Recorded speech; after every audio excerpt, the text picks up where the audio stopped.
হায় হায়, এটা কি করে হলো?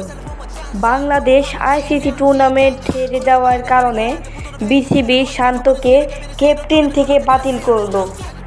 আপনারা বিসিবির মুখ থেকে শুনে নিন। আমি মনে করেছিলাম যে শান্ত ভালো পারফরমেন্স করবে। শান্তর এই অবস্থাতে আমার মনে হচ্ছে যে তাকে ক্যাপ্টেন থেকে বাতিল করা উচিত। জনগণ বলছে যে তামিম যেন আবার খেলাতে ফিরে আসে। আসলেই কি তামিম জাতীয় দলে ফিরে আসবে? হ্যাঁ, আসবে। এই খবর বিসিবি জানিয়েছে। আমার কাছে মনে হয় লিটনকে বাদ দিয়ে তামিমকে দলে নামানো উচিত। ম্যাচ হারছি কেন, এর জন্য সব দোষ আমার কাছে। আপনারা কমেন্ট বক্সে জানান, আসলেই কি তামিম জাতীয় দলে স্থান পাবে? স্থান পেলেও কি তার পারফরমেন্স ভালো হবে? ধন্যবাদ।